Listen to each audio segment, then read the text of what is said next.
Thank you, everyone. This has been such a wonderful evening. We've got one more reader, and I'm really honored to bring her up. I've used her poems in my classes for so many years, and there's this one poem that there's so many poems I use, but one, the poem for a young white man who doesn't believe in a war between the races. Who asked me how I, a well-read person, could believe in the war between races. Can I tell you that poem is the most incredible thing to discuss in my critical thinking classes, in my literature classes. It's truly empowering. I want to thank you so much for writing it. Lorna de Cervantes is coming up.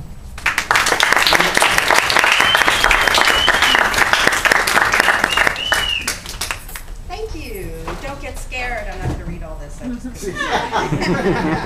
So what would you like first, lyrics or dirges? Dirges. How about how about one that's both?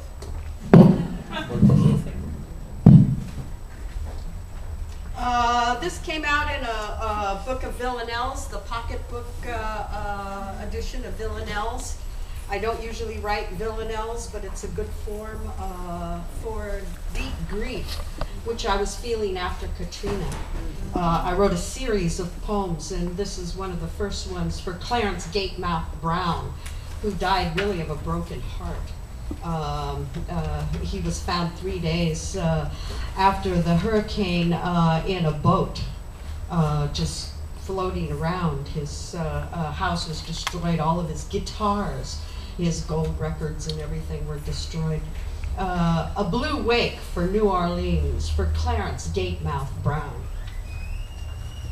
There was a rhyming city on a blue bayou till a wicked wind laid waste. A nothing sound in a city's soul, and a nothing you can do.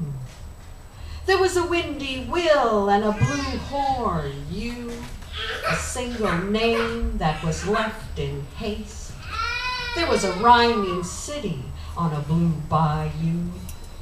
There is a wailing city, a water high, and you, left amid the residue up to your waist.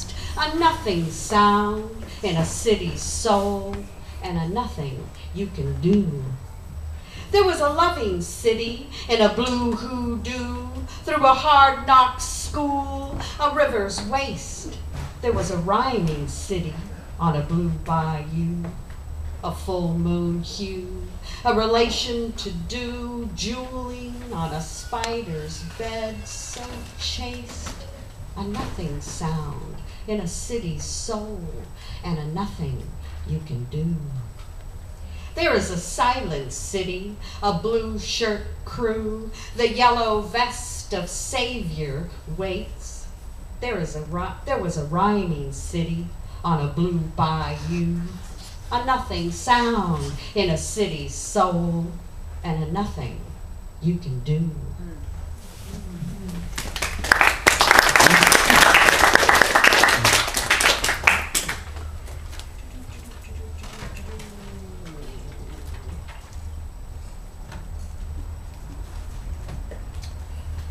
Another dirge.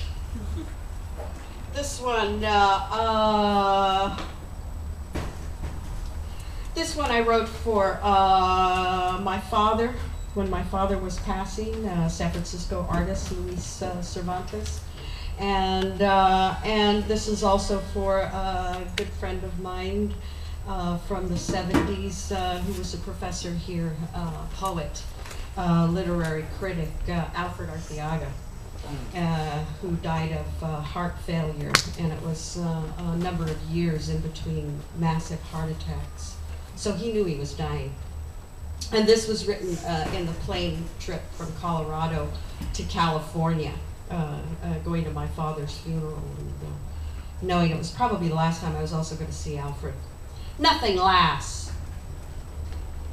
Only the land lasts, not you. Only your steps upon it, the cut glass of memory, and your smile within it survives. Only the land lasts, simple rock, and the dumb scape of lusting lack, the rack and pinion of flight and fall. Autumn doesn't last, not spring with all its fine tithings, not the shine of those young girls' hair, not the waists of women, not the fading fire, not you and the way we were, only the land, lass, and the ridges of waiting, wearing out the pursed lips of furrowed ranges, and not the cold within their lair, only the stunned shale, the red-faced cliffs, the heights where someone sometime ascended and stood and loved the land layering there, laid out in its full affair, the glinting mica and the dream of hard-brooding diamonds, all the hidden glory, the unseen flake of gold and petrified beryl, and not this hand stroking life into an empty palm, the smooth skin of summer, the sudden skim of a wayward glance, nothing of you or the lonelier retreat of other killer mammals and their heat, nothing lasts but the land, not the water or the tearing, not the creeks and the clearings, not the withered heart, nor the soiled clothing of social graces, not the mouthy flaring of wondered disgrace. Nothing lasts of this house, not the boards, nor the worms, nor the birds, not the words I use to slow it down and make it stick. Nothing lasts like the red clouds on the day of your passing, the wicked gassing, or the olvido.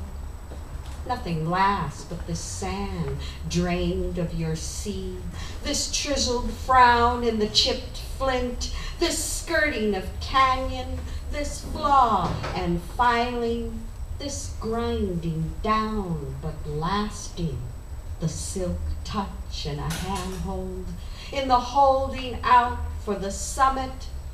Nothing but the wounding and the craters, the uplift and the gurgling lava, all the ways we read a stone's hieroglyphics, the oar's heavy lead. Were we to discover, we would uncover a myth, the stories we tell to renew the pact with this earth, this love. Nothing lasts but the land and our love of it.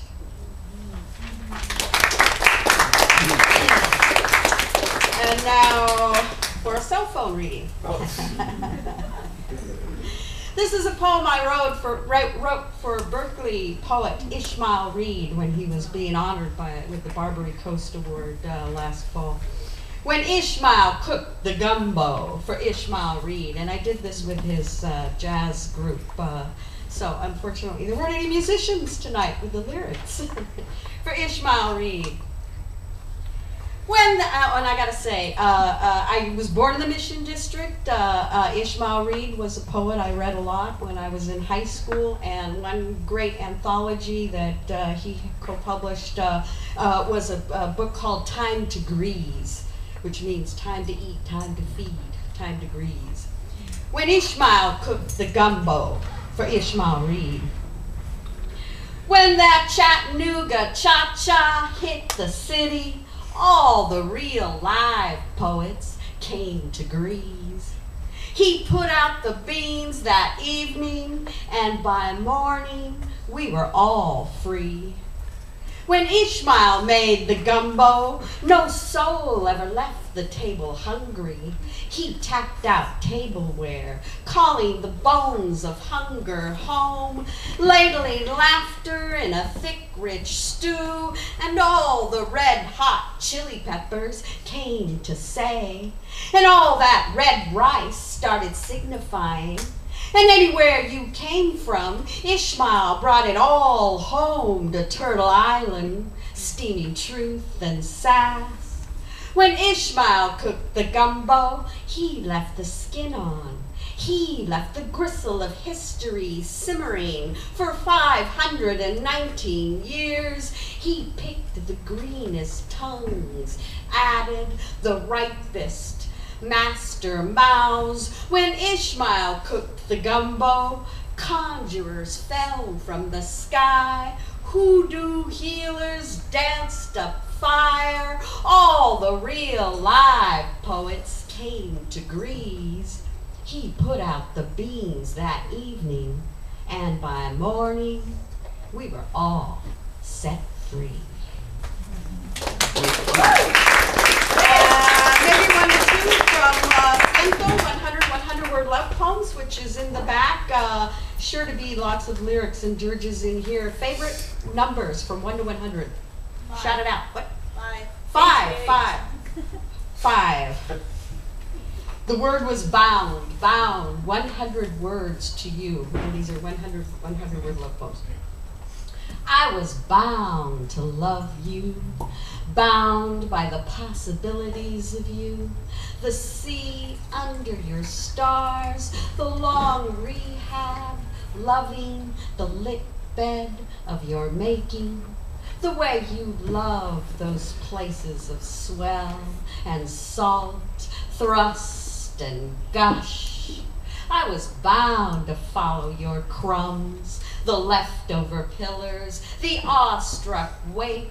I'm bound to travel across the length of your languorous continent, bounding through the map of you, lost in the promise, wet haze of your gaze, propelled by what gazes back.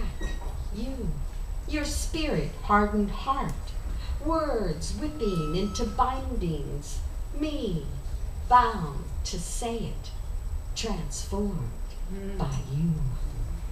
And I think I'll stop there now and look forward. Thank you so much for coming. Sharon's here, Sharon Coleman, my other co-host. Do you want to announce your readers for next month? You have them in front of you? I don't have it in front of me. Well, you could. This is the best part. We have a wonderful group of readers, and please, you'll enjoy the fun readers right here, Patricia France. Oh, nice. There we go. So now the best part of the evening is to mingle and go talk with the readers and everyone else that come here. So thank you so much for coming. I appreciate it. There's some stuff left over. Help yourself. All right. Thank you very much.